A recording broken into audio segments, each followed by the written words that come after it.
Bonjour, chers auditeurs, soyez les bienvenus dans le libre journal des cultures et de l'exploration de ce mercredi 4 novembre, consacré aujourd'hui à son volet culturel.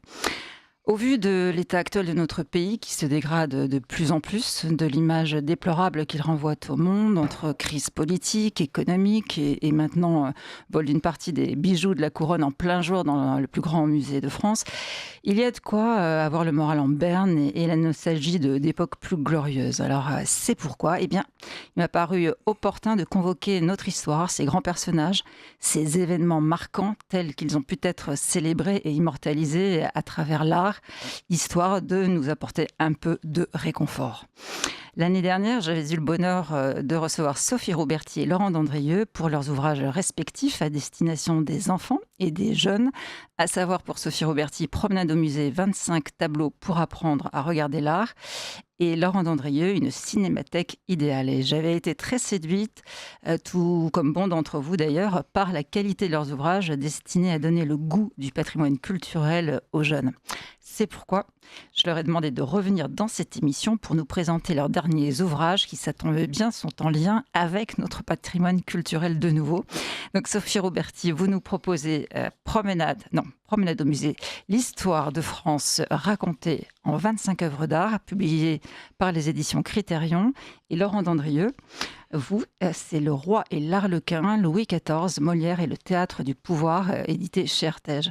Donc bonjour à tous les deux. Bonjour. Bonjour Pascal. Grand merci d'avoir accepté Merci de à nouveau vous. mon invitation. C'était avec puis joie. pour nous parler d'art, d'œuvres d'art, d'histoire, de politique, de pouvoir et de la gloire de la France. Voilà. Donc comme vous le voyez, chers auditeurs, un programme, très beau programme, un programme de choix. Alors Sophie Rouberty, pour vous présenter, vous êtes journaliste culturelle, auteure de 4 ouvrages et conférencière. Vous dirigez également le libre journal Culture et Éducation sur notre antenne, un jeudi par mois, de 10h à 11h en semaine D. Donc si je ne m'abuse, demain. Non. La- Non, ça doit être dans 15 jours. En fait, nous enregistrons et je crois que ça sera... En tout cas, voilà, c'est pas grave. Et quel sera le thème surtout de votre émission ? Je recevrai Laetitia Assoun et qui nous parlera de la question de l'adolescence avec son dernier livre, Mon ado m'inquiète. Ouais. Voilà, donc Parce plutôt que- un sujet d'éducation cette fois-ci. D'éducation à aspect aussi psychologique. Vous êtes donc, comme je le disais, journaliste culturel. Vous avez rédigé donc 4 ouvrages en tout, mais 3 qui nous intéressent. Et vous nous proposez aujourd'hui un nouvel opus culturel, donc à destination de nos enfants, cette fois consacré à l'histoire de France, donc à travers 25 œuvres d'art. Alors après 25 tableaux pour apprendre à regarder l'art, puis je reconnais les saints dans nos églises et nos musées, ce dernier volume, en fait, consacre, on peut le dire, le début d'une nouvelle collection. C'est vrai qu'à partir de 3, on peut considérer qu'il y a collection, c'est pas mal en C'est fait. même une trilogie. Alors c'est drôle parce que je voyais des enfants hier et qui visiblement avaient mes livres à la maison et alors donc ils comptaient, ah oui, il y a le bleu, l'orange et le vert. Et le Donc, vert, donc le dernier étant vert, je le l'esprit montre. est le même, Même, mais, voilà.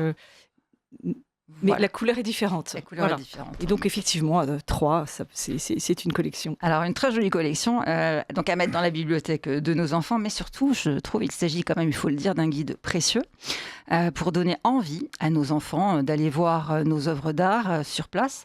Et puis pour nous, parents et grands-parents, un outil indispensable pour leur expliquer, pour leur transmettre l'amour de l'art et cette fois aussi de l'histoire de France. Laurent Dandrieux, donc quant à vous, vous êtes loin d'être un inconnu sur cette radio.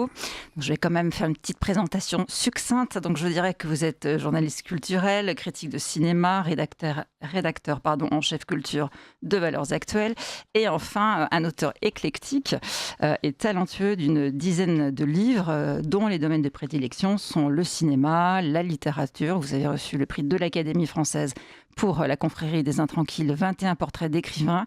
Voilà. Et puis aussi les sujets liés au christianisme et à notre époque. L'histoire de l'art bien entendu, et l'histoire de France. À ce propos, donc, il y a tout juste 10 ans, paraissait Le Roi et l'Architecte, Louis XIV, Le Bernin et la Fabrique de la Gloire, qui était édité au Cerf. Et aujourd'hui, un deuxième volet, aujourd'hui en tout cas, Il y a un an, un deuxième volet a vu le jour sous le titre Le roi et l'arlequin, Louis XIV, Molière et le théâtre du pouvoir chez Artege. Alors, dans une sorte de biographie croisée, avec une approche personnelle et originale, vous nous plongez dans la relation unique qu'il y a l'IA, le plus célèbre de nos monarques, et l'une des figures incontournables du théâtre classique pour le plus grand bien de la France. Alors, au tout début de cette émission, je voudrais vous poser rapidement, c'est une question, alors peut-être une question bateau, mais je me disais que l'art, l'histoire ont toujours été très liés et très importants, mais n'ont-ils pas aujourd'hui pris une ampleur encore plus importante, vu l'état de notre pays? Sophie Roberti. Alors, comme vous le disiez, les liens entre l'État, le pouvoir et l'art, en tout cas en France, sont très forts, sont des liens puissants, puisque les princes, les rois ont été des commanditaires importants, cherchant à toujours obtenir le meilleur des artistes. Et on sait très bien, par exemple, puisqu'on va parler de Louis XIV, sous Louis XIV, je pense qu'il n'y avait pas beaucoup d'artistes talentueux au chômage. Et ces liens ont perduré, mais certainement suivant des modalités un petit peu différentes, dans la mesure où ce qu'on cherche maintenant n'est pas forcément le beau, mais une certaine modernité, chercher à choquer, chercher à surprendre et en tout cas suivre l'air du temps. Et c'est un peu ce que fait l'État, ce que font les DRAC, ce que font les musées d'action culturelle ou d'art contemporain dans notre pays actuellement. Laurent Dandrieux. Oui, alors si on parle de Louis XIV, effectivement, c'est une bonne illustration du lien entre l'art, l'histoire, la politique, puisque par exemple, il est beaucoup question ces temps derniers du Louvre. On sait que ce sont les collections royales qui sont à l'origine des collections du Louvre, et que par exemple, au début du règne de Louis XIV, ces collections royales totalisaient 200 peintures, et à la fin du règne de Louis XIV, 2000, ce qui veut dire qu'il y a eu une politique de commande extrêmement active et extrêmement pertinente, parce qu'elle était basée sur le goût personnel de Louis XIV, qui était un homme de grande culture et un artiste lui-même, ce qui est un gros avantage de la monarchie par rapport à la République, c'est que le rôle personnel du monarque et le goût personnel du monarque est très important, alors que effectivement en République on a souvent un art officiel qui se contente, comme l'a souligné Sophie, de suivre malheureusement l'air du temps. Je dis malheureusement parce qu'aujourd'hui cet air du temps est un peu déprimant. Le problème aujourd'hui aussi, c'est que il n'y a plus de consensus sur ce qu'est l'histoire de France et sur ce qu'est le beau, mais effectivement aussi sur ce qu'est l'histoire de France. Et donc il y a vraiment aujourd'hui, la France est devenue une espèce de champ de bataille culturel. On voit bien notamment à travers les polémiques qui entourent régulièrement, bien sûr, le Puy du Fou, mais aussi tous les spectacles qui sont en train de se créer un peu partout sur une base historique pour mettre en valeur l'histoire de France, qui sont attaqués par les progressistes en disant c'est une vision réac, c'est une vision passéiste. Il me semble qu'une vision de l'histoire est forcément une vision un peu passéiste d'ailleurs, mais bon, ça c'est oui, parce qu'on peut faire de l'histoire avec le futur, c'est quand même un peu compliqué. On l'a bien vu aussi, donc on voit effectivement ce champ de bataille à travers ces polémiques-là, mais aussi à travers la cérémonie d'ouverture des JO, qui a été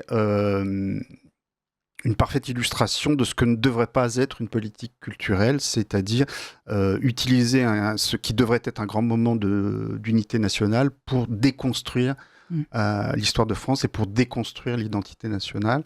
Et donc, c'est toute la difficulté de l'époque contemporaine, c'est que effectivement, jusqu'à, mettons, 3e, 4e République inclus, il y avait consensus sur ce qu'on va appeler, pour faire court, un roman national, et également sur une certaine idée du beau qu'il fallait défendre. Et ce consensus étant rompu, eh bien, l'art et l'histoire deviennent des enjeux partisans. D'où la difficulté de faire une politique culturelle qui ne soit pas une politique partisane, surtout en République. Absolument. Et puis, il y a ce fait aussi, j'entendais quelqu'un dire lors d'une réunion, mais comment ça se fait ? Tous les pays sont fiers de leur culture, sont fiers Et nous, on n'ose pas, au contraire, ou alors on demande pardon. C'est vrai qu'avec l'histoire et la culture qu'on a, on pourrait être fiers, et normalement. Oui, alors je nuancerais, c'est-à-dire que tous les pays sont fiers. Ce qu'on a appelé la cancel culture, la culture de l'annulation, qui consiste à revoir le passé de son pays, de sa culture, à travers des lunettes grises. Ça nous vient des États-Unis quand même, et c'est très développé aussi dans les pays anglo-saxons. Donc ça n'est pas un phénomène qui est propre à la France, mais c'est vrai que c'est un phénomène qui est assez développé en France parce que, d'une part, nous avons une tendance naturelle à l'autoflagellation. D'autre part, nous avons un président de la République qui a proclamé qu'il n'y avait pas de culture française et qu'il y a effectivement un certain nombre de facteurs aggravants dans notre pays. Ouais. C'est bien antérieur à M. Macron. Oui, bien sûr. Ce désir, cette autoflagellation dont vous parliez, elle est quand même, elle existe depuis longtemps, depuis peut-être une cinquantaine d'années. Au moins depuis 1945, oui. Après la Seconde Guerre mondiale, oui, vous diriez. Et donc ce désir de faire croire aux enfants qu'il n'y a pas tellement d'honneur à être français, ni de gloire à l'être, c'est quand même bien ancré depuis plusieurs générations, et c'est difficile d'aller à rebours de ça. Donc je crois que c'est vraiment... cette guerre culturelle, c'est à nous de la mener. Et je crois qu'on est un certain nombre à vouloir la mener pour dire des choses et pour montrer. C'est pour ça que l'art est intéressant. C'est parce qu'on montre des choses dans notre histoire de France. Les œuvres d'art illustrent le propos de manière extraordinaire. Mais il y a une difficulté supplémentaire, c'est que cette illustration, elle se fait à travers un art figuratif. Et voilà, nous vivons une époque qui a connu une décadence, voire presque une disparition à un certain moment de l'art figuratif, qui est en train de renaître un peu sous les efforts de jeunes artistes talentueux. Mais disons que on est assez loin de pouvoir envisager de refaire aujourd'hui de la peinture d'histoire, par exemple. Ça me paraît un projet compliqué. Vous pensez Peut-être qu'on y arrivera, mais pour le moment, on en est encore assez loin. On recommence à faire de la peinture religieuse, donc tout n'est pas désespéré. Oui, tout à fait. Ouais. Alors écoutez, je vous propose de continuer sur cette note positive et optimiste. Et justement, en parlant de vos ouvrages, parce qu'ils sont de grande qualité. Alors Sophie Rouberty, on va peut-être commencer par vous. Vous nous aviez déjà réjoui avec donc Promenade au musée, donc 25 tableaux pour apprendre à regarder l'art. Et puis il y a eu un second volume, Je reconnais les saints. Alors là, je l'ai ici, toujours publié donc chez Criterion, et qui était donc comment chez les MAM. Reconnaître chez MAM, dans les églises et les musées. Alors j'aimerais que vous nous disiez peut-être 2-3 mots de ce livre. Alors j'ai proposé à MAM ce livre parce qu'il me semblait... d'ailleurs, je l'ai constaté dans les librairies et les bibliothèques, que s'il existait des livres pour reconnaître les saints pour les adultes, et pour les enfants, il existe des livres, des biographies de saints, il n'existait pas de livres simples, clairs, qui permettent aux enfants de reconnaître les statues ou les tableaux de saints grâce à leurs attributs. Et donc, ce livre se compose avec ces éléments-là, une explication de l'histoire du saint, quelque chose, une petite biographie assez synthétique, mais qui se veut vraiment culturelle. Ça n'est pas un livre de spiritualité, parce qu'il s'adresse aux chrétiens, mais aussi aux non-chrétiens. Ça vous fait bien de le préciser. Et j'explique les attributs, comment on reconnaît ce saint, et puis la description d'une œuvre choisie pour chaque saint. Alors, c'est terrible parce qu'on aurait envie d'en mettre de nombreuses, mais on s'est limité à une œuvre par saint. Mais quand même, il y a un petit paragraphe à chaque fois pour donner des éléments en disant, voilà, tel saint, par exemple Marie, on peut la représenter avec Jésus, mais on peut la représenter aussi dans son Assomption, on peut la représenter au moment de l'Annonciation. Donc, essayer de vraiment donner des pistes pour comprendre l'iconographie chrétienne. Et ça, je dois dire que c'est vraiment votre touche, votre travail, c'est de donner des pistes. Donc là, pour l'iconographie chrétienne, avant pour les tableaux dans les musées, et maintenant avec ce nouvel ouvrage, donc pour l'histoire. Donc ce nouvel ouvrage, l'histoire de France, donc promenade au musée. Donc on continue sur l'esprit promenade, promenade au musée, l'histoire de France racontée en 25 œuvres d'art. Et j'insiste sur la terminologie. Raconter, c'est vraiment ça. C'est-à-dire que vous racontez une histoire aux enfants. Les enfants adorent qu'on leur raconte des histoires. Je veux dire que nous, adultes aussi, on se prend au jeu dans votre livre parce que voilà, vous leur racontez. Vous nous proposez vraiment là, comment dire, en fait, vous proposez aux enfants de 8 ans, si j'ai bien vu. Oui, alors pour les enfants de 8 ans, il vaut mieux le leur lire. Voilà. Mais de toute façon, moi, je suis très favorable à la lecture en commun. Même longtemps. Je trouve que c'est un beau cadeau qu'on peut faire aux enfants de lire avec eux et de lire en particulier l'histoire de France. C'est des choses, même s'ils ne retiennent pas tout, mais il y a quand même un rythme, la succession des rois, la succession des périodes, les guerres, les batailles, les victoires, les défaites, la gloire, les arts. Et bien finalement, le lire avec eux, s'émerveiller avec eux, c'est vraiment une belle découverte qu'on peut faire ensemble. C'est très juste. Et on en profite bien. Donc, peut-être aussi quelques mots sur ces 3 collections. Vous nous avez déjà parlé, effectivement, des résumés que vous faites. Donc, mais je voudrais quand même parler d'abord de l'esthétique de ces livres, parce que je trouve que ce sont de très jolis livres d'art, déjà à destination des enfants, donc peut-être leur premier livre d'art même. De belles factures, il y a la qualité du papier, franchement, moi j'y suis très sensible. Des reproductions en entier. Ça, c'est quelque chose. Pour moi, c'est très important parce que c'est vrai qu'il y a beaucoup de livres d'art pour les enfants où on n'a pas les œuvres complètes. Voilà. Et non, moi j'ai envie de leur donner le meilleur et en entier, même si ce sont parfois des images un peu complexes. Oui. Mais c'est l'occasion aussi de se poser et de prendre le temps de regarder les choses. C'est vraiment comme ça que je l'envisage. On lit, mais on regarde aussi ensemble. Et je trouve que c'est quelque chose d'important. Et puis les enfants ont besoin d'images. On est quand même dans une civilisation de l'image. Alors bien plus souvent de l'image animée que de l'image fixe. Mais en même temps, ça permet de fixer les esprits. C'est vrai que quand on voit, je sais pas, François Ier, on se dit.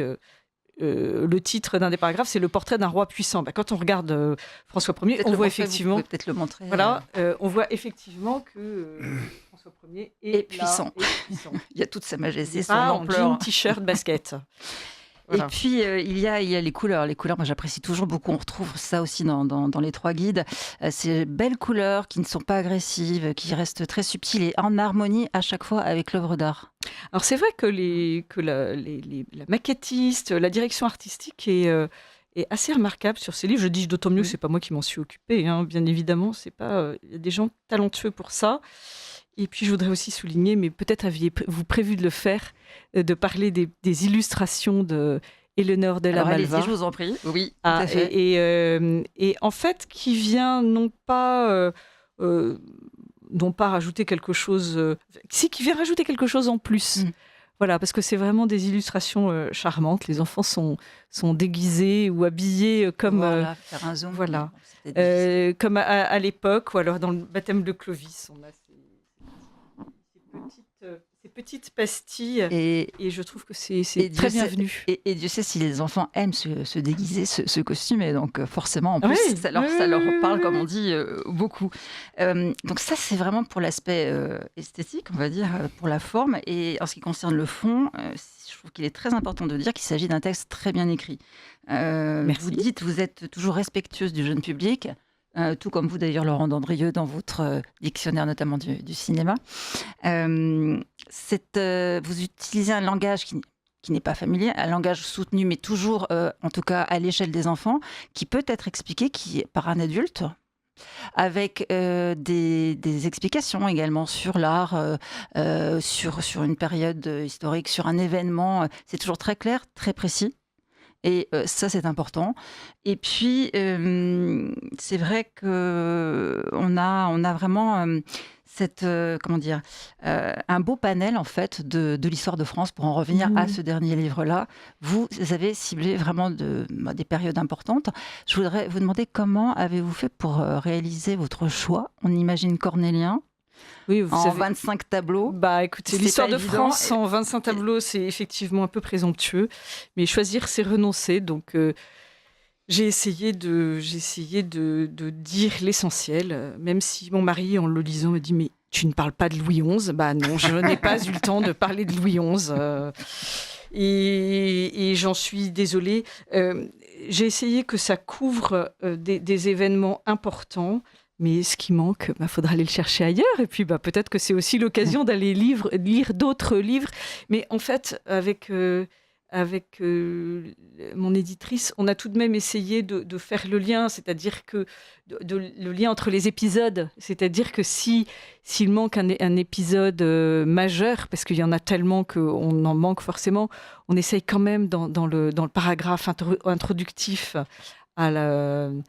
à l'époque dont je parle, de quand même faire le lien avec l'époque précédente. C'est très juste et c'est très précieux, très important de le souligner. Comment vous avez été guidé par une idée particulière pour faire ce choix-là ? Vous êtes parti de l'histoire, des faits ou des œuvres d'art ? Non, je suis partie de l'histoire. Je suis partie de l'histoire en me disant on va repartir le plus loin possible parce qu'on ne vient pas de nulle part, même si on ne peut pas parler encore de France. J'ai choisi de parler déjà de la préhistoire parce qu'il y a une population très ancienne et déjà des œuvres d'art. Donc finalement, on s'appuie au cours de l'histoire de France sur des choses qui existaient déjà et j'ai essayé d'aller le plus loin possible. Et ce plus loin possible, j'ai pensé que la Seconde Guerre mondiale, ce serait suffisamment éloigné de nous pour faire partie de l'histoire. Exactement. Avec les deux guerres, la première et la seconde. Deuxième guerre mondiale. En sachant quand même que le livre est divisé en plusieurs parties. Il y a donc effectivement la préhistoire, l'Antiquité, le Moyen-Âge, les temps modernes, la Révolution française avec le serment du jeu de paume, le 19e siècle, le 20e siècle, donc comme vous le dites. Et j'ai remarqué vous m'avez surprise en choisissant des œuvres qui ne sont pas celles auxquelles on pense, qui ne sont pas les plus connues, relatives à certains personnages, à certains rois, etc. Et pourquoi cette originalité ? Vous l'avez voulu, choisi consciemment ? Je ne sais pas si j'ai choisi l'originalité. J'ai choisi un certain nombre d'œuvres qui me semblaient intéressantes. Alors, par exemple, Bonaparte franchissant le col du Grand Saint-Bernard, ça, il n'y a pas de surprise. Il n'y a pas de surprise. Je pensais à Jeanne d'Arc, par exemple. Jeanne d'Arc, avec une enluminure. Vous avez choisi une enluminure. Alors c'est peut-être parce que j'ai essayé d'utiliser, de montrer des techniques très variées. Et donc, le fait de choisir une enluminure, ça nous rapprochait d'elle. Et surtout, je n'ai pas pu le faire pour toutes les périodes, mais j'ai essayé que l'œuvre soit le plus proche possible de l'époque dont je parle. C'est pas très simple, puisque Jeanne d'Arc, en fait, on n'a pas d'œuvre de son époque, puisqu'elle n'était pas considérée comme sainte. On a juste un gribouillage en marge d'un registre, mais c'est tout. Et donc je n'avais pas envie d'avoir trop d'œuvres du 19e siècle qui représentaient notre histoire. Et donc c'est pour ça que j'ai choisi cette œuvre-là. Mais qui est à la fois parlante pour les enfants et pour nous aussi adultes, parce que ça nous donne l'occasion justement de découvrir des œuvres. Mais oui. Ça, c'est très intéressant, en sachant que, je voudrais aussi le signaler, c'est que vous précisez toujours l'endroit où se trouve l'œuvre en France, donc où aller si vraiment on a envie d'aller voir, si on a le temps. Ça, c'est précieux aussi. Que ce soit le musée, la Bibliothèque nationale. Ça permet aux familles éventuellement de préparer de préparer une visite. C'est aussi dans cet esprit que je l'avais fait pour le premier promenade au musée. On peut très bien le lire avant, aller avec le livre devant au musée et lire le texte devant le devant le tableau pour avoir les éléments. Alors, je veux dire, chers auditeurs, là, c'est l'époque des vacances de la Toussaint. Donc, vous avez encore une bonne semaine. Donc, n'hésitez pas, parce que là, nous enregistrons aujourd'hui fin novembre. Alors, évidemment, quand vous l'entendrez, non, c'est idiot. Ma remarque n'est malvenue, mais il y aura des vacances après. Ensuite, Et d'autres oui, les vacances vacances à Noël. suivent aux vacances. Et un suivent les cadeau de vacances. Noël déjà, un très beau cadeau de Noël. Et puis effectivement, ensuite, de quoi profiter des jours d'hiver, en tout cas des jours des congés, de façon tout à fait instructive et agréable en même temps. Alors vous parliez des différentes techniques. Donc effectivement, donc on a vu des enluminures. Il y a aussi là, des statues, des gisants, des vitraux, de l'orfèvrerie également, avec un buste reliquaire de Charlemagne qui est tout à fait remarquable. Et puis la tapisserie de Bayeux. Et là, j'aimerais bien qu'on s'y arrête. Cette tapisserie de Bayeux, parce que vous nous apprenez en fait qu'il ne s'agit pas d'une tapisserie. Non, je ne sais pas pourquoi d'ailleurs on a conservé ce nom, parce qu'en fait il s'agit d'une broderie. Alors je pense que c'est une question de vocabulaire. On utilisait probablement ce vocabulaire de tapisserie pour tout élément qui pouvait être suspendu. Oui. Mais en fait c'est une broderie, c'est une toile de lin brodée. Et donc on en a pas mal parlé ces derniers temps. Oui, cette année, oui. Ouais, à cause de la fragilité de cette pièce brodée qui raconte la bataille de Hastings. Et l'intérêt de cette broderie, c'est qu'elle a été réalisée très peu de temps après la conquête de l'Angleterre. Ce qui à cette époque est à souligner. Oui. Oui. Probablement, y en a-t-il eu d'autres qui ont été réalisés, mais qui ne nous sont pas parvenus, puisque c'est quand même d'une grande fragilité. Et les tissus se sont facilement détruits. Ou brûlés, ou moisis, ou pourris, ou disparus, découpés aussi. Ce qui effectivement a été le cas aussi, puisqu'il me semble qu'on a retrouvé en Allemagne cette année, me semble-t-il, un fragment de la tapisserie dérobée pendant la Seconde Guerre mondiale. Oui, on a effectivement retrouvé un petit morceau. Ouais. Alors le rêve des conservateurs serait de retrouver la fin, parce qu'on sait qu'il manque un petit morceau. Mais ça n'est pas encore le cas. On verra bien. L'histoire de l'art laisse toujours des belles surprises. C'est ça qui est important.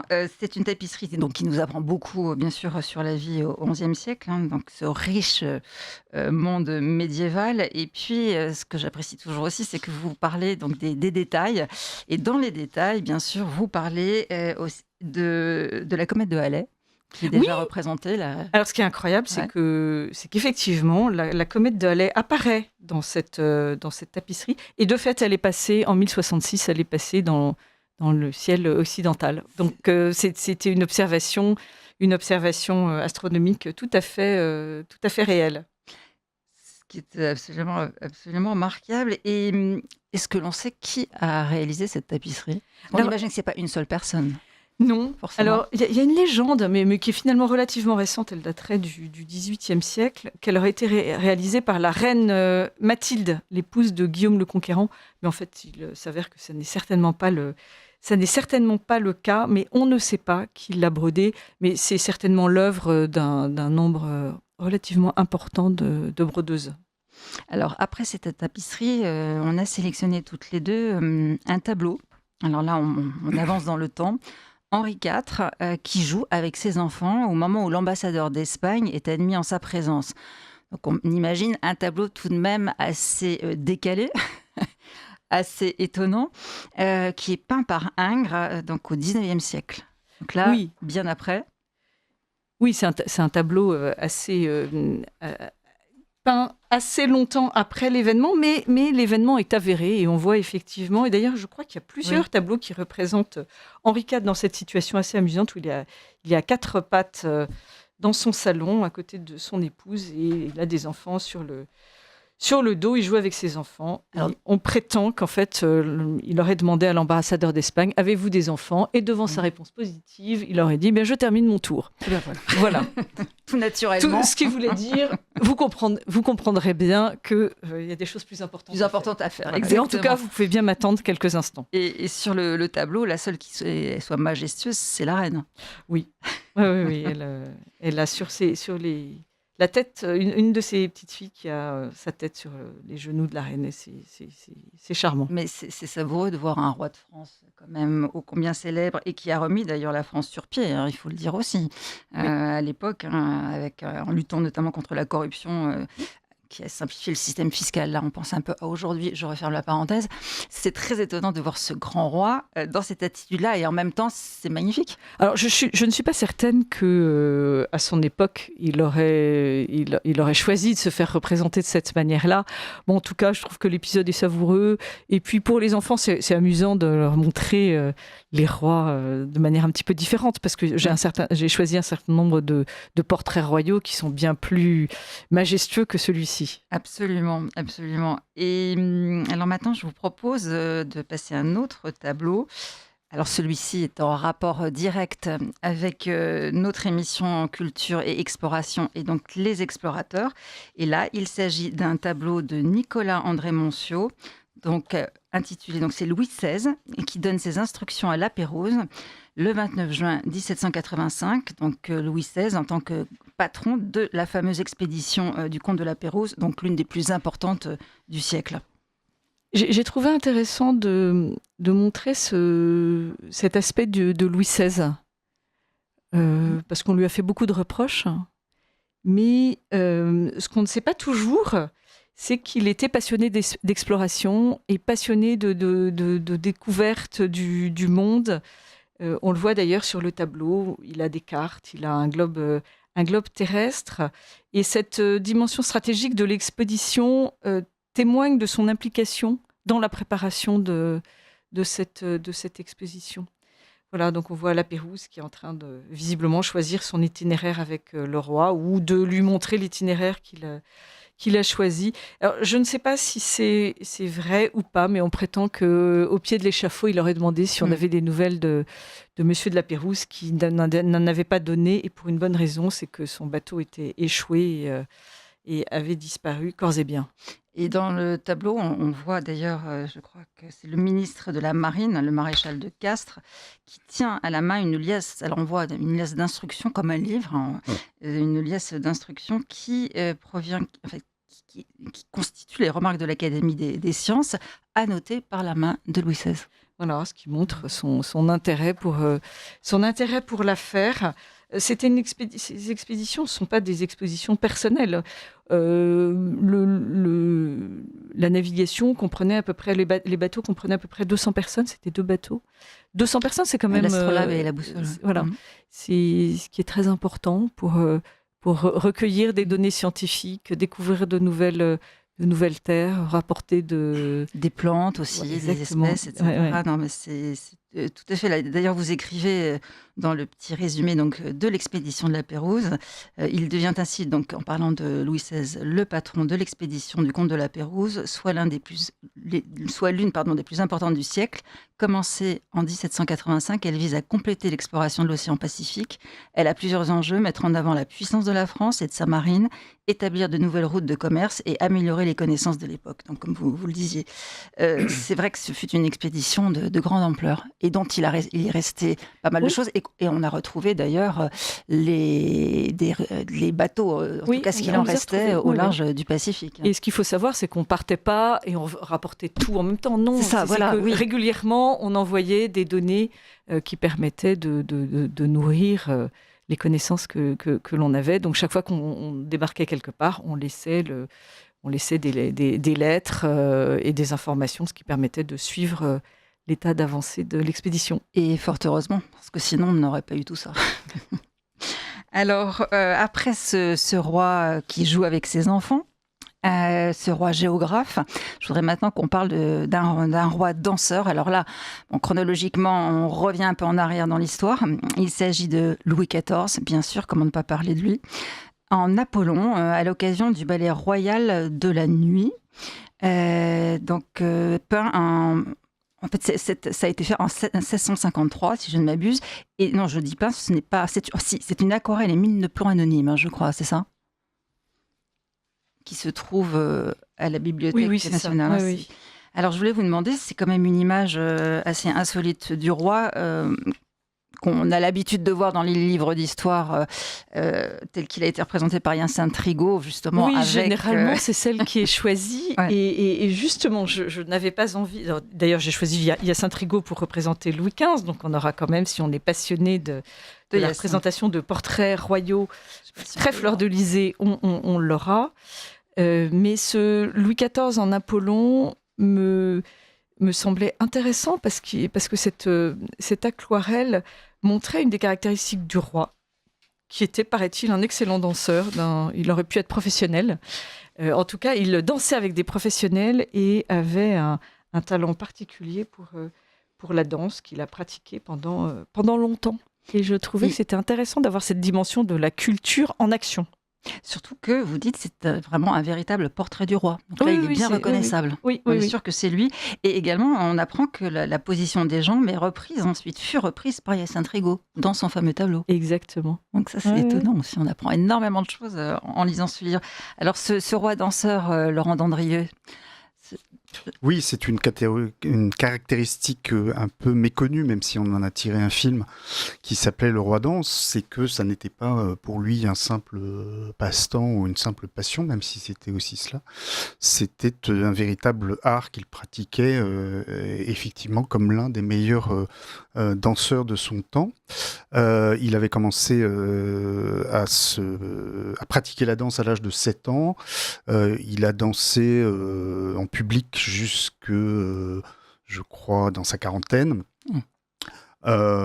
Effectivement, il se produisait en public d'abord, dans un premier temps, parmi d'autres membres de la cour, parce que tous les grands seigneurs de l'époque prenaient des cours de danse et savaient tous danser de manière tout à fait souvent remarquable. Mais petit à petit, à mesure que le bal cour a décliné et laissé la place à des comédies-ballets, eh bien, Louis XIV s'est produit avec presque exclusivement des professionnels, les plus grands danseurs de son temps. Preuve qu'il était assez sûr de son talent. Il était assez sûr de son talent pour se produire aussi en vedette devant ses sujets, et notamment en 1654, il a joué 10 représentations d'un ballet qui s'appelait Les Noces de Pélée et de Thétis, et il s'est produit devant un total de 30 000 Parisiens. Ah, tout de même. Et il a incarné aussi dans un ballet le génie de la danse. Donc je pense qu'il savait qu'il n'allait pas être indigne de ce rôle. Il a inventé un pas de danse qu'on appelait notre char royal, qui est toujours enseigné aujourd'hui. Et donc c'était un véritable artiste qui pouvait répéter jusqu'à 7 heures par jour et jusqu'à s'en rendre malade, disaient ses médecins. Donc c'était quelque chose de très important pour lui. Et puis un jour, effectivement, il a senti que sa condition physique ne lui permettait pas d'être au niveau des meilleurs danseurs de son époque. Donc il a raccroché après une représentation de son dernier ballet, estimant qu'effectivement il n'était peut-être plus tout à fait au niveau d'excellence auquel le roi se devait d'être. On imagine la difficulté tout de même pour lui. Ça ne doit pas dû être simple non plus de devoir abandonner ça. Oui, en même temps, je pense que c'était la chose à faire. Et Louis XIV n'était certainement pas homme à faire la représentation de trop. On imagine bien lui. Sans sous-entendu aucun. Non. Vous écrivez d'ailleurs que plus qu'un divertissement, la danse fut pour Louis XIV une liturgie, celle de la grandeur royale. Oui, je pense que c'est quelque chose qui l'a servi à 2 titres. D'abord parce que quelque chose qu'on n'imagine pas aujourd'hui, c'est que Louis XIV était un grand timide, assez complexé, et qu'il a dû vraiment prendre sur lui pour arriver à avoir cette assurance et cette attitude de majesté effrayante dont le crédite Saint-Simon. Et je pense que la danse a été pour lui l'instrument privilégié pour arriver effectivement à se composer cette attitude majestueuse et exprimer par sa posture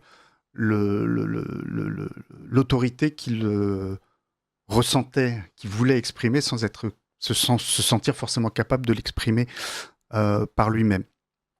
Et puis, évidemment, la danse sera l'un des piliers de sa politique culturelle et pour Dont on va effectivement parler d'ailleurs. assurer le prestige de la monarchie. C'est très frappant de noter que donc, à la mort de Mazarin, en mars 1661, le jeune Louis XIV, contre toute attente, parce que tout le monde le prenait pour un aimable dilettante qui passait ses journées à danser et à jouer de la guitare, décide d'exercer lui-même le pouvoir de se passer d'un Premier ministre. Et son premier acte politique, c'est la fondation de l'Académie royale de danse. Dont vous parlez, Sophie. Et je dis acte politique parce que c'est effectivement...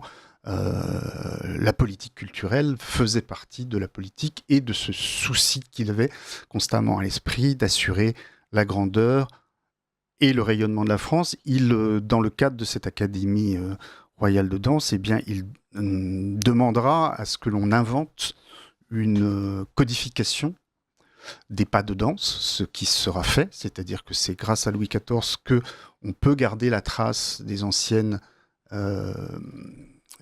chorégraphies qui ont été ainsi codées et transposées. Et c'est grâce à ce système d'écriture chorégraphique que l'école française de danse va pouvoir rayonner sur toute l'Europe pendant plusieurs siècles. C'est aussi pour ça d'ailleurs que le vocabulaire international de la danse est encore en français. Parfait. Écoutez, je me permets de vous interrompre tous les deux pour vous rappeler, chers auditeurs, que vous écoutez à Radio Courtoisie le libre journal des cultures et de l'exploration du mercredi 5 novembre, que j'ai le plaisir de recevoir Sophie Rouberty au sujet de son ouvrage Promenade au musée et l'histoire de France racontée en 25 œuvres d'art, publié par les éditions Critérion, et puis Laurent Dandrieux pour son livre Le Roi et l'Arlequin, Louis XIV, Molière et le théâtre du pouvoir chez Artege. Nous nous entretenons donc sur l'art lorsqu'il est au service de la gloire et de l'histoire de France. Alors je vous rappelle, chers auditeurs, que cette émission est préenregistrée, que je ne pourrai malheureusement pas prendre connaissance en direct de vos messages, mais encore une fois, n'hésitez pas à me les faire parvenir. Vous savez que j'y attache toujours beaucoup d'importance et que je m'efforce d'y répondre. Vous aimez Radio Courtoisie, mais vous n'avez jamais donné, même pas 5 €? Arrêtez de laisser payer les autres à votre place.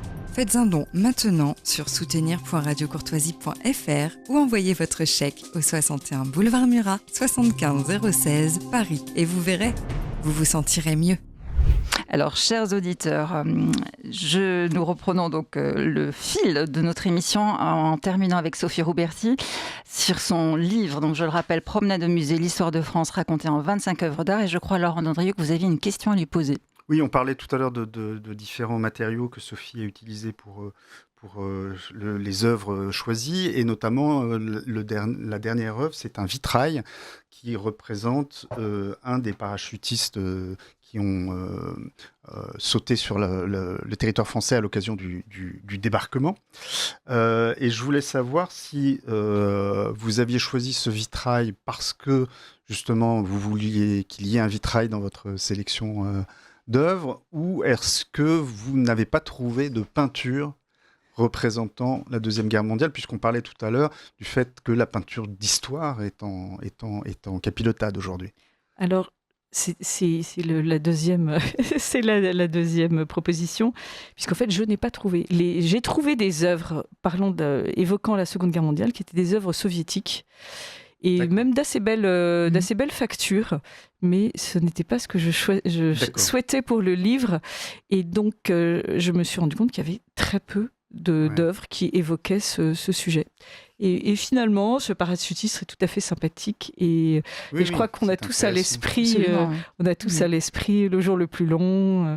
Moi, étant originaire du Cotentin, ça me parle forcément, ce parachutiste qui saute sur un clocher normand. Alors, forcément. Et moi, je repense à la dernière émission dans laquelle j'avais invité la fille de Geneviève Dubosc qui avait écrit Bye Bye Geneviève.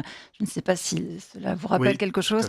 Et un livre absolument prenant, magnifique, un très très beau témoignage. En ce qui concerne la Première Guerre mondiale, là, c'est un dessin, je crois, de Félix Vallotton que vous avez choisi.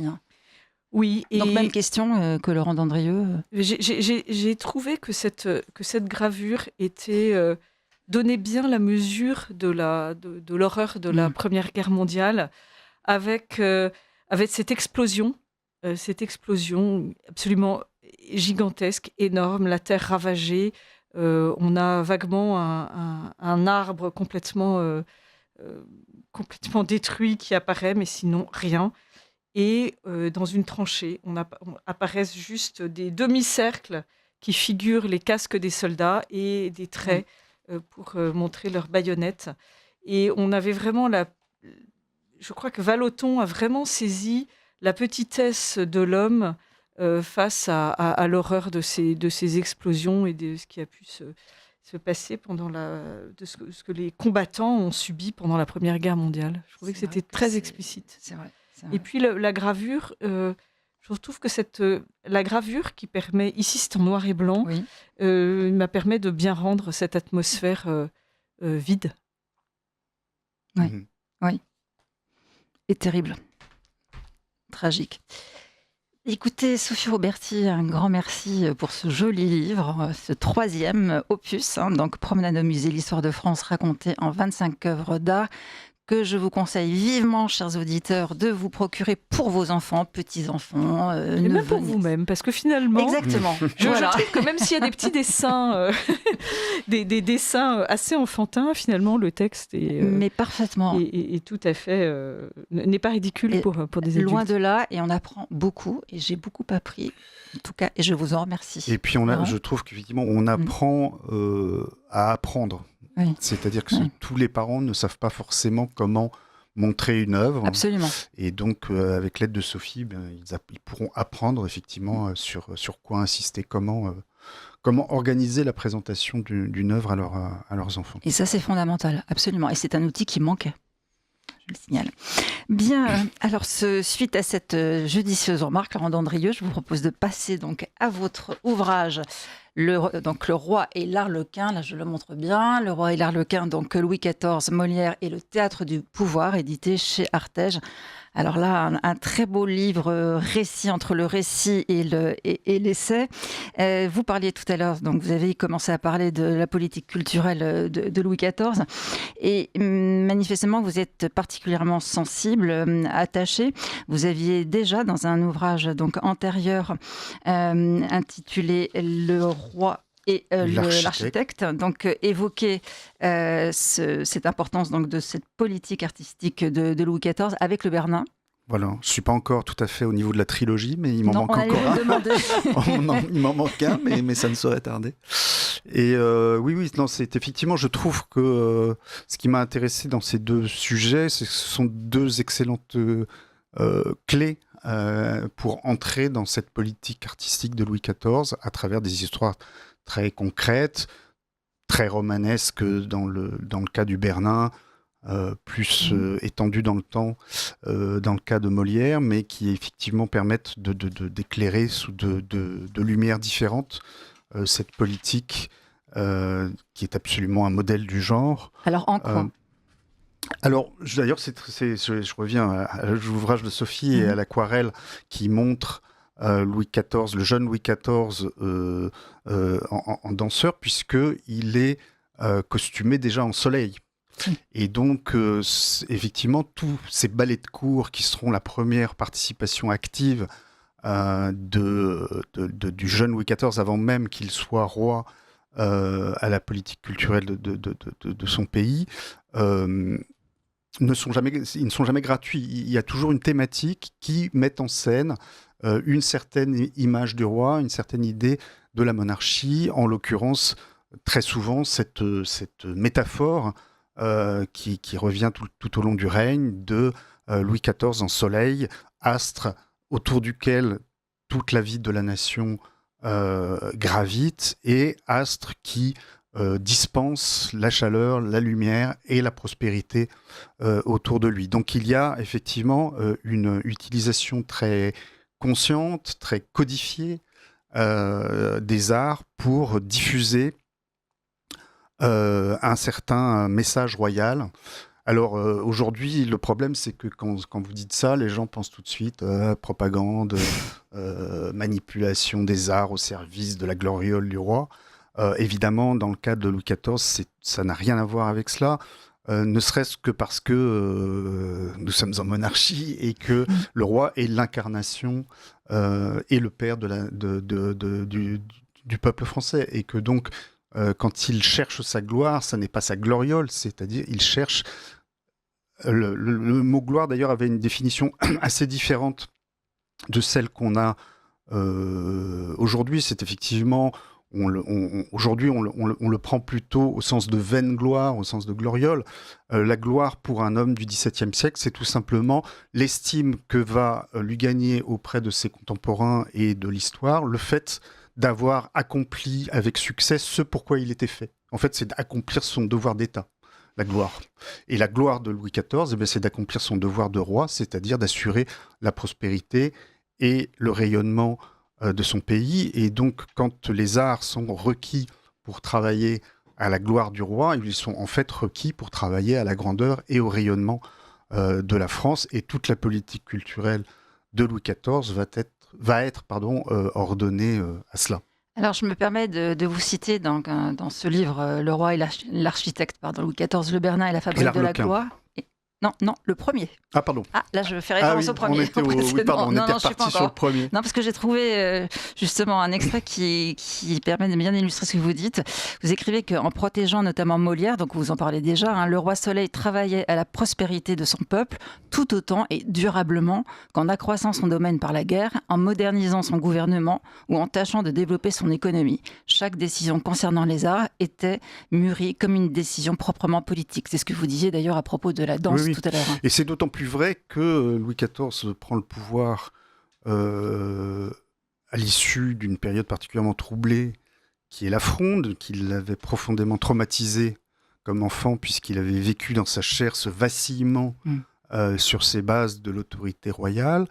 Et il a effectivement comme obsession première de rétablir dans ses jeunes années de règne l'autorité et la stabilité de la monarchie. Et la politique artistique est un excellent moyen pour cela, parce que s'il est difficile en un temps record de, par exemple, développer une administration efficace, d'assurer la sûreté des routes, ce qu'il s'emploiera à faire, mais ce qui prend du temps et ce qui demande des moyens, il est relativement, par rapport à cela, économe, rapide et efficace, d'avoir une politique de prestige, une politique artistique de prestige qui permette d'envoyer ce message: le roi est de retour, l'autorité royale est de retour, le prestige de la monarchie et la stabilité du pays sont de retour.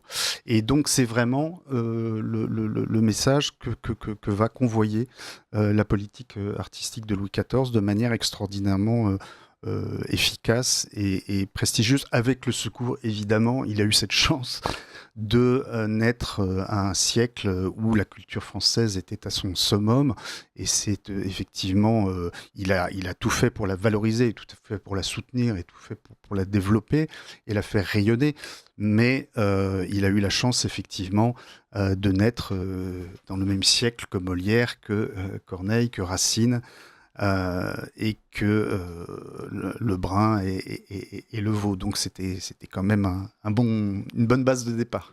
Alors, chers auditeurs, sur cette très célèbre, mais ô combien impressionnante et belle marche pour la cérémonie des Turcs de Lully, donc le musicien contemporain de Louis XIV. Voilà, nous reprenons le fil de notre émission avec Laurent Dandrieux, j'allais vous appeler Louis, vous voyez, Le Roi et l'Arlequin, donc Louis XIV, Molière et le théâtre du pouvoir, édité chez Artege.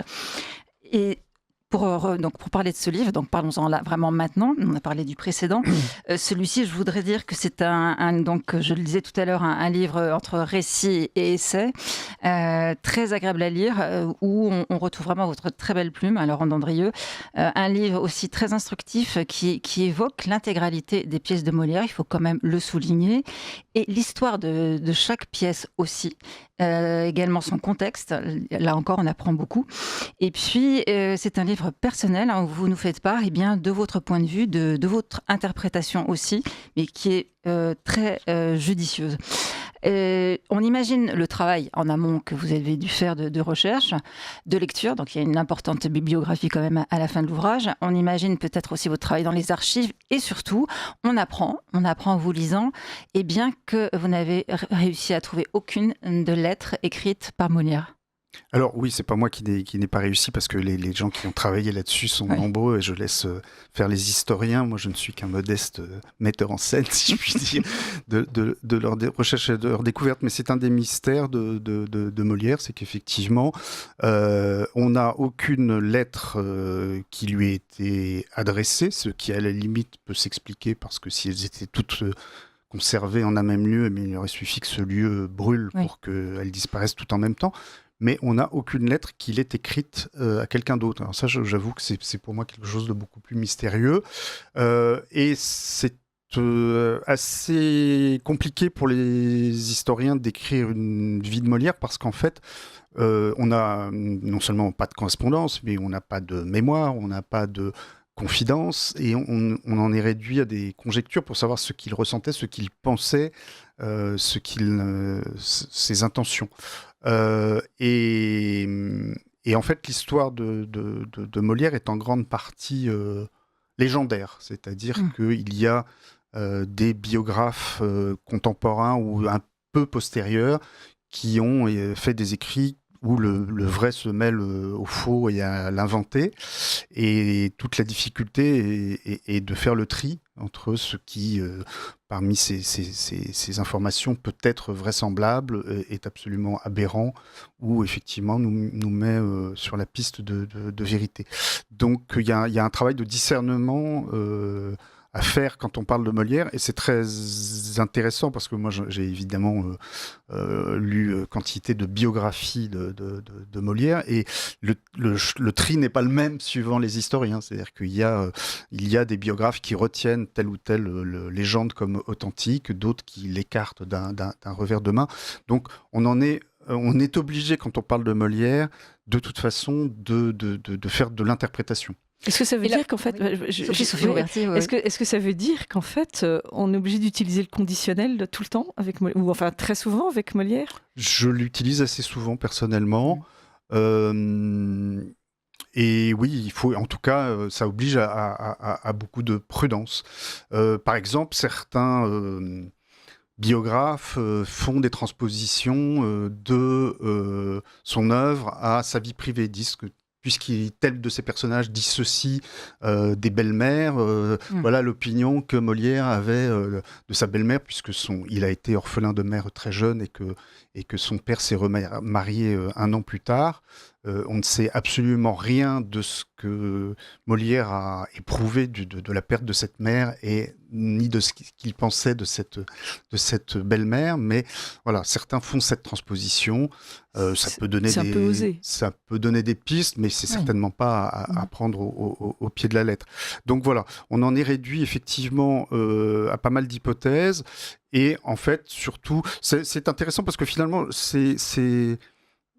j'ai dû faire un peu le même travail, mutatis mutandis, sur Molière que j'avais fait avec Frangelico, sur lequel les sources sont extrêmement rares. Et Rappelez votre ouvrage, d'ailleurs. Donc ça, c'est une petite biographie de Frangelico qui s'appelait La Compagnie des Anges, qui est publiée aux éditions du Cerf. Et du coup, on est quand même obligé d'aller chercher dans les œuvres, non pas pour y prendre des informations biographiques, mais pour essayer de comprendre le personnage et ce que pouvait être sa façon de voir le monde. Et effectivement, il y a un travail de cet ordre aussi avec Molière, même si s'agissant du XVIIe siècle, les sources sont quand même plus nombreuses. Alors, j'allais vous poser la question, comment en avez-vous déduit, alors vous allez peut-être me répondre que ce n'est pas de vous, mais cette relation unique qui va finalement lier Molière à Louis XIV ? Alors, sur des faits, je me base sur des faits objectifs, c'est-à-dire d'une part la fonction de valet tapissier du roi, qui était celle de Molière, qui impliquait tous les ans, durant un trimestre, la présence, sauf exception, de Molière tous les matins au lever du roi. Donc et dont les historiens nous disent que c'est le moment où effectivement Louis XIV était le plus lui-même.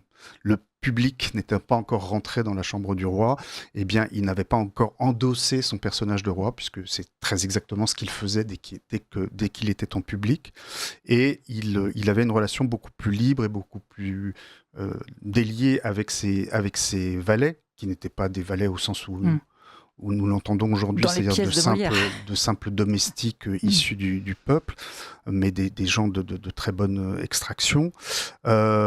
Et je pense qu'il aura eu une relation d'autant plus intime avec ce valet qui s'appelait Molière que, d'abord, Molière était auréolé de son prestige d'auteur à succès, que Louis XIV était passionné de théâtre, passionné de savoir tout ce qui se passait à Paris dans la vie artistique, et que ça a certainement créé un lien important. Le deuxième lien, c'est qu'ils se sont produits ensemble, c'est-à-dire que Louis XIV était artiste et Molière aussi, et ils ont collaboré à certaines œuvres.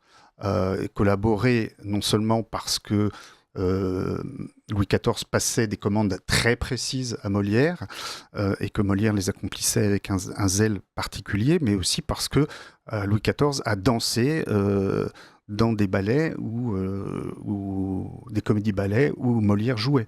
Ce qui suppose des répétitions, des ratés, des fous rires, des engueulades peut-être, on ne sait pas. On imagine. Mais en tout cas, il y a un lien qui se crée indéniablement, qui ne peut pas ne pas se créer à travers cela. La troisième chose, c'est le goût incroyable que Louis XIV a eu pour l'œuvre de Molière. C'est-à-dire que sur les 15 ans qu'a duré leur relation, la troupe de Molière a passé quasiment l'équivalent d'une année entière à la cour, a joué, je crois, je ne sais plus, je l'ai noté quelque part, a joué 159 fois devant le roi. Le roi qui n'hésitait pas, quand une pièce de Molière lui plaisait, à la revoir 5, 6, 7 fois. Parfois 4 fois dans la même semaine. Et je crois qu'on peut dire, sans risque de se tromper, qu'il n'y a aucun Français qui connaissait aussi bien l'œuvre de Molière que Louis XIV. Donc ça crée évidemment une complicité très forte. Alors, chers auditeurs, je nous identifie. Vous écoutez Radio Courtoisie, le libre journal des cultures et de l'exploration, donc de ce mercredi 5 novembre.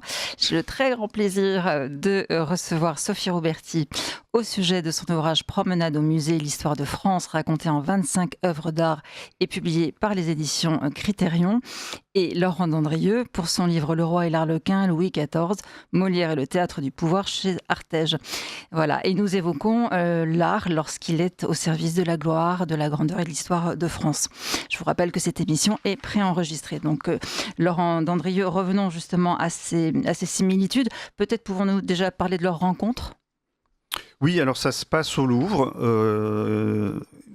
Lorsque Molière, après 12 années passées avec sa troupe en province, sentant que le vent commence à tourner et que, ayant perdu ses protecteurs provinciaux et sentant que l'heure venait d'une forme de retour, d'une certaine centralisation, décide que c'est désormais à Paris que doit se faire la suite de sa carrière, et donc obtient de jouer devant Louis XIV, donc ça c'est en 1658, et Molière qui s'est obstiné quasiment toute sa carrière durant à jouer des tragédies alors que ses contemporains ne le trouvaient pas excessivement doué dans cet exercice, choisit donc pour cette première représentation devant le jeune Louis XIV de jouer une tragédie, puisque c'était le genre noble. Et il choisit une pièce de Corneille qui s'appelle Nicomède, et qui est en plus assez bien choisie, puisqu'il y est question de l'autorité du souverain par rapport aux grands qui peut-être peuvent oublier la distance qui les sépare du roi. Et c'est assez amusant de penser que, par exemple, cette pièce qu'on contient cette réplique, c'est un crime d'État que d'en pouvoir commettre, quand on sait le différend qui ne va pas tarder à opposer Louis XIV et Fouquet. Mais pour autant, donc, cette première représentation reçoit un accueil poli. Oui. Et là, Molière se consulte très rapidement sa troupe et décide de tenter un coup de dé et de jouer dans la foulée une deuxième pièce. Et il choisit pour ce faire, il n'a pas encore écrit ses grands chefs-d'œuvre, il choisit pour ce faire une pièce qui s'appelle Le Docteur Amoureux, qui est l'une de ces farces où des médecins à bonnet pointu poursuivent de pauvres malades avec des clistères Déjà. et des seringues. Et là, le roi se tord de rire et se tient les côtes. Et donc, la partie est gagnée. On autorise la troupe de Molière à se recommander de Monsieur, frère du roi, et on lui attribue une très belle salle à proximité immédiate du Louvre. Donc le rire. Le rire, voilà. Alors, Louis XIV Louis aimait XIV rire. disait de Molière, cet homme ferait rire les pierres.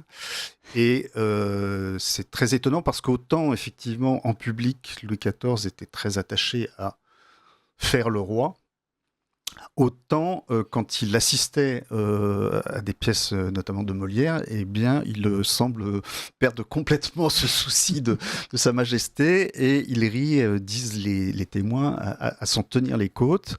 Il est certain que Louis XIV a trouvé dans le théâtre de Molière je dirais presque une soupape de sécurité qui lui a permis d'abandonner à intervalles réguliers cette carapace écrasante de majesté et de solennité qu'il se forçait à porter en toutes circonstances.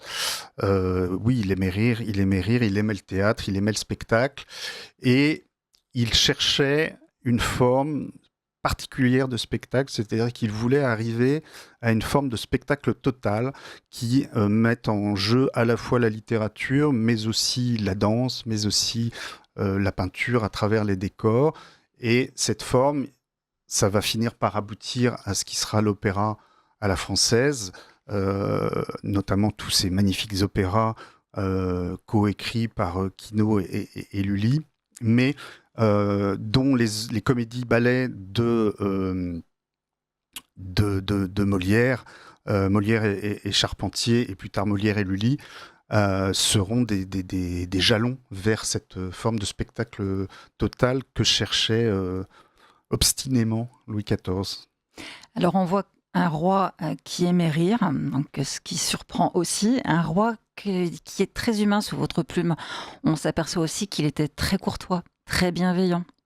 Oui, d'ailleurs je pense que c'est une des choses qui unit profondément Molière et Louis XIV, c'est cet idéal que les gens du XVIIe siècle ont appelé l'idéal de l'honnête homme. Oui.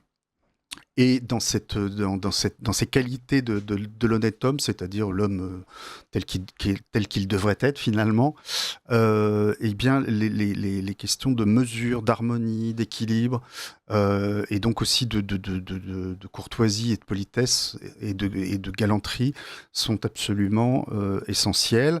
Et Louis XIV était très attentif à cela. Il traitait très bien ses valets, ses domestiques. Il ne supportait pas qu'on leur manquât de respect. Lui-même ne pouvait, dit Saint-Simon, qui, je pense, devait être un peu choqué par ça, mais qui en même temps est un peu admiratif de la chose. Donc Saint-Simon rapporte que Louis XIV ne pouvait croiser une chambrière sans soulever son chapeau galamment, ce qui est quand même assez étonnant. Louis XIV, à de très rares exceptions près, ne réprimandait jamais personne en public, il n'avait jamais de mots durs ou insultants pour quiconque. Donc c'est effectivement quelqu'un qui, dans sa vie personnelle, qui ne se confond évidemment avec sa vie politique, mais essayait de rester fidèle à tout moment à cet idéal de mesure, d'équilibre, d'harmonie que par ailleurs il va essayer de promouvoir aussi dans les arts. Et alors Molière, on a tendance à se dire, certes il avait un génie comique, mais on a tendance à se dire, est-ce qu'il n'y avait pas un petit peu trop d'excès dans ses pièces? Or vous nous apprenez que non, en fait, il avait aussi finalement, ce génie de fustiger des excès en tout genre, mais en gardant la mesure quand même. Alors, il y a de l'excès dans le théâtre de Molière, mais sous la forme de la bouffonnerie. C'est-à-dire que quand il s'agit de faire rire, Molière ne recule pas devant grand-chose, et notamment dans ses premières farces, qui sont en fait des canevas comiques, où il développait un art de la mimique et de la gestuelle qui peut-être probablement ferait passer Louis de Funès pour un acteur sobre. Voilà. C'est pas peu dire. Mais en revanche, à partir du moment où le théâtre de Molière prend sa vraie dimension, c'est-à-dire à partir des Précieuses ridicules, c'est-à-dire que sur ce comique de situation se greffe une satire sociale et une satire des mœurs, qu'est-ce qu'on constate ? On constate que la constante profonde de cette critique, c'est une charge féroce contre tous les excès du snobisme, contre les excès du fanatisme, contre les excès de la misanthropie, contre les excès de l'hypocrisie. C'est un véritable éloge du juste milieu et de ce que Molière appelle la vertu traitable. C'est très 17e en fait. C'est complètement 17e. Et je pense que c'est la raison, c'est la seconde raison de la profonde dilection de Louis XIV pour le théâtre de Molière. La première, c'est ce goût du rire. La deuxième, c'est que le théâtre de Molière convoit ces vertus de modération, d'harmonie, d'équilibre, de mesure qui sont en profonde résonance avec la volonté politique et les goûts humains aussi de Louis XIV. Alors je vous cite donc dans Le Roi et l'Arlequin, un comédien qui pensait servir la France en divertissant son roi, un roi qui par ses divertissements savait encore servir et gouverner la France. Molière et Louis XIV décidément étaient bien faits pour s'entendre. Le Roi et l'Arlequin jouaient chacun leur partition, bien différente, mais c'était sur la même scène du théâtre d'État, du théâtre de la gloire. Oui, j'écris ça après avoir cité un extrait des Mémoires de Louis XIV, qui est un texte qui est absolument magnifique et qu'on n'étudie pas assez. Et si vous voulez, je vous lirai volontiers cet extrait, qui me paraît très significatif. « Un prince et un roi de France, » a écrit Louis XIV, « peut encore considérer quelque chose de plus dans les divertissements publics qui ne sont pas tant les nôtres que ceux de notre cour et de tous nos peuples. Cette société de plaisir qui donne aux personnes de la cour une honnête familiarité avec nous, les touche et les charme, plus qu'on ne peut dire. Les peuples, d'un autre côté, se plaisent au spectacle où, au fond, on a toujours pour but de leur plaire. Et tous nos sujets, en général, sont ravis de voir que nous aimons ce qu'ils aiment, ou à quoi ils réussissent le mieux. Par là, nous tenons leur esprit et leur cœur, quelquefois plus fortement peut-être que par les récompenses et les bienfaits. » Et je trouve que c'est très intéressant parce que finalement, ça définit bien, ça résume bien ce que doit être une politique artistique pour Louis XIV, c'est-à-dire évidemment un moyen d'exercer son autorité et par le prestige, mais aussi un moyen de créer du commun. C'est-à-dire que ça n'est pas une culture qui repose sur le bon plaisir du roi, c'est une culture qui répond à son bon plaisir parce que son bon plaisir est de le trouver là où s'exprime l'âme du peuple et là où le peuple peut se reconnaître et où le peuple peut exceller. Et donc c'est vraiment pour moi quelque chose de fondamental dans cette politique artistique de Louis XIV, c'est qu'il va constamment privilégier tout ce qui permet d'exprimer l'âme de la France à travers les œuvres qu'il commandite et les mécènes. Et même en musique, c'est très frappant de voir qu'il choisit un Florentin pour être son porte-parole. On a dit que Jean-Baptiste Lully était le plus parfait copiste des intentions de Louis XIV, mais à ce Florentin, il confie la mission de refonder la musique française et de la porter au niveau auquel nous sommes... au niveau que nous sommes promis. C'est quand même une phrase assez incroyable.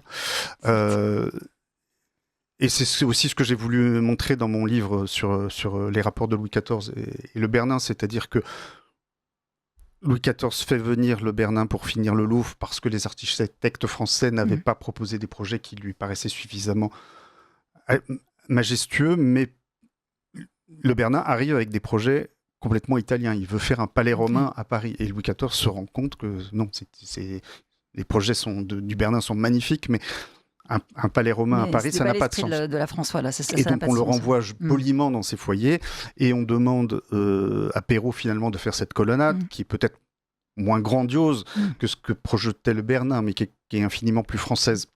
Et je crois que c'est le moment de bascule où Louis XIV comprend qu'une politique artistique prestigieuse, ça ne peut pas consister, comme ça se faisait autrefois, à aller débaucher de grands artistes étrangers, mais à permettre à des artistes français d'exercer leur art de manière à ce qu'ils puissent effectivement exprimer le génie de la France. Alors, quand on vous entend, on pense forcément à notre époque. Et vous faites un parallèle, d'ailleurs, tout à fait intéressant sur notre époque et sur l'image, notamment, que veulent donner nos gouvernants, ou comment nos gouvernants exploitent cette image à travers les médias, notamment, pour influencer l'opinion publique, ou alors aussi instrumentaliser la culture au service d'intérêts personnels. Et on est tout à l'opposé, là. Le problème, c'est ce que je disais un peu tout à l'heure, c'est-à-dire qu'à partir du moment où, en République, la politique est partisane, une politique culturelle est forcément prise dans des enjeux idéologiques et partisans. Et c'est très compliqué, effectivement, d'avoir une politique culturelle qui soit neutre et qui crée effectivement du commun. C'est l'avantage de la monarchie. Entre autres. C'est un des nombreux avantages de la monarchie sur la République. Mais ceci est une autre histoire. Ceci est une autre histoire, exactement. Molière, donc son œuvre immense, vous l'avez dit, était-il... Alors, il critique l'hypocrisie et les faux dévots, mais ce n'est pas un anti-religieux. Non, alors là, on en est réduit effectivement aux conjectures sur ce sujet-là, parce qu'on manque d'informations et on n'a pas de confession de Molière sur ce qu'il pensait en matière religieuse. On peut juste constater que c'était probablement un chrétien pas très zélé, qui faisait le strict minimum, c'est-à-dire baptiser ses enfants et faire ses Pâques, et des choses de ce genre. Pour autant, il n'a pas mené dans son existence de combat personnel contre la religion, il ne s'est jamais rebellé contre la religion, et on n'a pas objectivement dans ses pièces de charges contre la religion. Ce sont des charges contre l'hypocrisie religieuse, cette hypocrisie qui, à la même époque, était décrite par des gens comme le futur Saint François de Sales ou par Bossuet comme le plus grand danger spirituel à combattre. Donc il n'y a rien d'iconoclaste dans le théâtre de Molière à cet égard. Ce qui est très étonnant, c'est qu'il a été pris à partie avec une violence incroyable que n'a pas connu par exemple Lully, qui lui était un libertin déclaré et un vrai débauché. Et pour autant, c'est Molière qu'on a voué aux enfers. Probablement, c'est mon hypothèse, probablement parce qu'en fait, à travers Molière, c'était son protecteur Louis XIV qui était visé, puisqu'on sait qu'il y avait à l'époque une querelle menée contre le roi par ce qu'on a appelé le parti des veaux, c'est-à-dire des gens qui auraient voulu soumettre la politique royale à une certaine conception de la morale catholique, exactement comme Tartuffe a mis Argon sous son contrôle. Et donc c'est Louis XIV qui est visé et Molière se trouve pris dans une querelle religieuse qui en fait le dépasse complètement. Alors après Lully, donc vous en parlez, Lully qui va s'imposer, on va dire, et puis supplanter Molière. Est-ce que vous pensez que Louis XIV a réellement abandonné Molière, ou est-ce que cette relation qui est très forte d'amitié peut-être entre eux a perduré malgré tout ? Alors, il y a deux choses. C'est que Lully a manigancé pour écarter Molière, ça c'est certain, et que probablement Louis XIV a fait preuve d'un peu de faiblesse et s'est laissé un peu manipuler par Lully. Et il s'est laissé probablement manipuler parce que Lully avait su, par l'opéra à la française, dont il est le véritable créateur, fournir à Louis XIV le divertissement dont il rêvait. Pour autant, on ne peut pas parler véritablement de brouille entre Molière et Louis XIV, simplement d'une période d'éloignement dont l'histoire ne permet pas de dire si elle aurait été provisoire ou définitive. Mais en tout cas, oui, c'est l'intervention directe de Louis XIV qui permettra à Molière d'être inhumé chrétiennement. C'est la dernière relation qui existe entre deux. C'est un très joli acte aussi. Hein. Et donc, ça n'est pas sans importance, évidemment. Tout à fait. Alors, Laurent Andrieux, si vous me permettez, ça ne se fait pas normalement, mais ce n'est pas un roman policier, votre livre, loin de là. Non, il n'y a rien de romancé. Je citerai votre très belle conclusion. Voilà. Et il nous plaît d'imaginer que jusqu'au bout, malgré le froid jeté entre eux par les intrigues de Lully, malgré le goût désormais envahissant de Louis pour l'opéra, qui semblait l'éloigner de Molière, il y eut, vibrant dans le cœur des deux hommes, un tel souvenir complice d'un soir de représentation qu'il leur rappelait qu'ils n'avaient pas été seulement deux acteurs sur la scène du théâtre du pouvoir, mais aussi ce qu'on peut appeler aussi deux amis, indéfectiblement liés par les pouvoirs de l'émotion. Merci beaucoup pour ce très beau livre. Merci à vous. Grand merci. Sophie Rouberti. Donc, je rappelle le titre de vos ouvrages parce que malheureusement, nous arrivons à la fin de notre émission. Donc, Sophie Rouberti, Promenade au musée, l'histoire de France racontée en 25 œuvres d'art chez Criterion, à vous procurer impérativement, chers auditeurs. Et puis un autre livre à vous procurer également impérativement, peut-être l'avez-vous déjà puisqu'il a été publié l'année dernière. Donc Laurent Andrieux, Le Roi et l'Arlequin, Louis XIV, Molière et le théâtre du pouvoir. Un dernier mot de la fin peut-être ? Merci beaucoup pour cette émission. Beau fait du bien, et que ce soit la musique, le théâtre ou la peinture, il ne faut pas s'en priver. Et alors moi je vais être beaucoup plus prosaïque. Je vais juste signaler que effectivement ceux qui souhaiteraient que je leur dédicace cet ouvrage et quelques autres pourront me retrouver notamment au salon des écrivains catholiques et au salon des AFC. Le salon des écrivains catholiques, c'est à la mairie du 6e. Je n'ai plus la date en tête. Oui. Non, oui, c'est ça, oui. Et le salon des AFC, c'est à la mairie du 8e, c'est entre fin novembre et... Le salon des AFC, c'est le 29 novembre et le salon des écrivains catholiques, ça doit être début décembre. Le 5 décembre. Voilà. Et je serai au salon des AFC dans la mairie du 8e et je serai aussi à Histoire de lire à Versailles. Ah, j'y serai également, oui, j'ai oublié Histoire de lire. Eh bien voilà, écoutez, vous serez réunis, donc chers auditeurs, n'hésitez pas à assister à...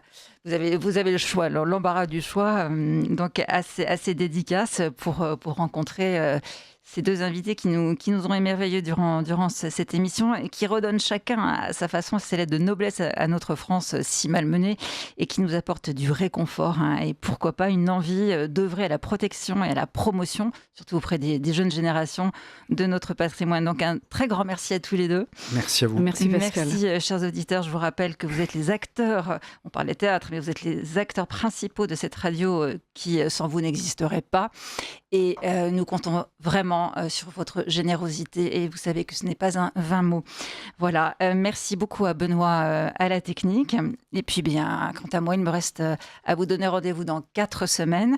Je vous rappelle donc que l'émission qui a changé de programmation donc a lieu maintenant en semaine D et le mercredi de 14h à 15h30 et que la rediffusion se fera lundi 10 novembre à 14h. Voilà qui est dit.